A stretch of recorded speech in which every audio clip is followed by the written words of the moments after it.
cool.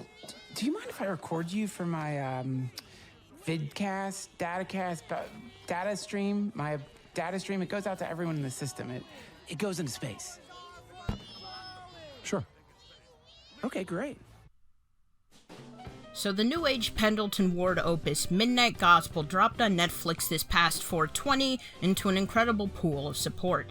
The series being a menagerie of comedian Duncan Trussell's podcast segments set towards whimsical world building sets up a loose narrative around Clancy, a roving space traveler trying to explore new worlds and find new perspectives for his space cast.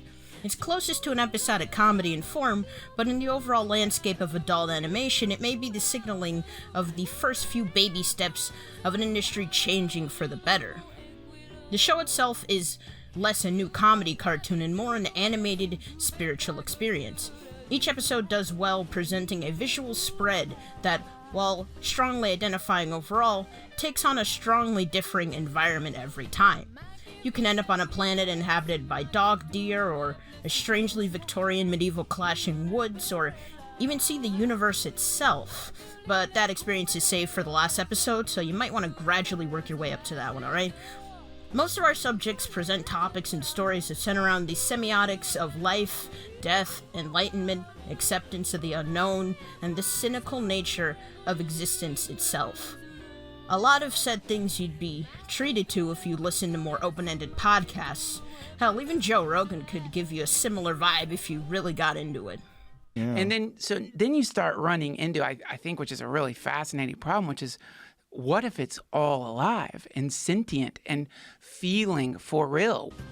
If you found that you just can't listen to a podcast and need a better foray into it, this would be a good tool to ease into them. The actual podcasting content and length is kind of slim, but that's cool because the guests make up for it in the sheer amount of ideas and concepts they throw at you each episode. Never told you this, but maybe think about it. So when I was 24, off I went to India. I met Ram Dass over there, and up I went to the Himalayas and finally met my guru.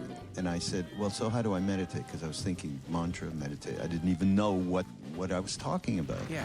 He said, meditate like Christ. When he was nailed to the cross, he felt love, not pain. He was lost in love with everything. And then the next day we went back. I got Ram Dass to say, well, how did he meditate? Which is this famous story. And he just went back, closed his eyes, and tears came. And it was right then we experienced Christ. The last one was a bit slower paced and even kind of encouraged meditative techniques during the show. But the nature of building the narrative around the podcast made for a good time. I heard someone call this a super jail Adventure Time kind of hybrid, and I can definitely feel a bit of the former's energy and the latter's design philosophy in visual and emotional content. I see Midnight Gospel as a great experiment. I don't know how much of it would have been possible without Netflix's backing, Titmouse's involvement, and faith in Penn and Duncan's creative abilities. There surely would have been similar experiments created before, but with Midnight Gospel's size and scale of production being thrust into the forefront of mainstream animation, this is a bigger experiment than ever before in what animated content audiences truly can stomach. A recent paper tendered by a former CEO of Mondo Media compiled a bunch of data that points to promising growth in the age bracket's future. A lot of its conclusions come from well-worn pieces of dogma we've all heard throughout the 2010s. We know that streaming's the future, and the essential 18 to 34 demo are shifting their attention over to digital platforms. There were tidbits that were news to me, such as the portion about producers struggling to meet demands for adult animation.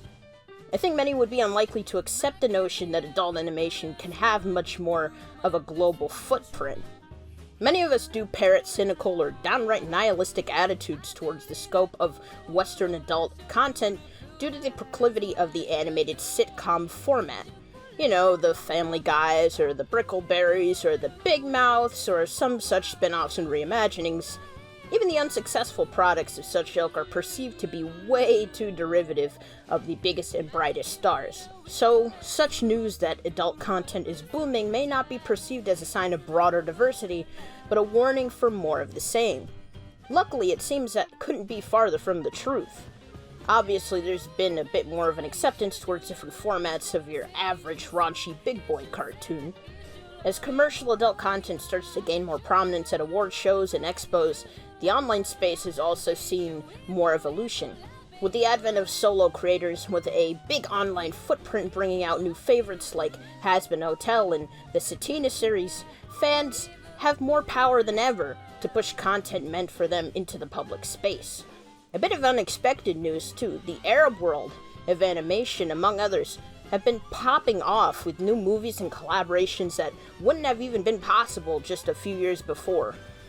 So while there are cool experiments to come from one of Western animation's most polarizing sectors, we also need these audiences to be more receptive of what's being put out there to pull it off.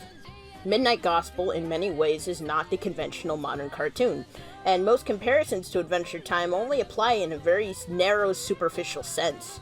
It's got a lot to offer, but it's up to critics and general viewers to rally behind it and appreciate it, no matter how far out of bounds it may travel. And as a bit of a loose allegory to where the future of adult animation may lead, the same can apply in spades.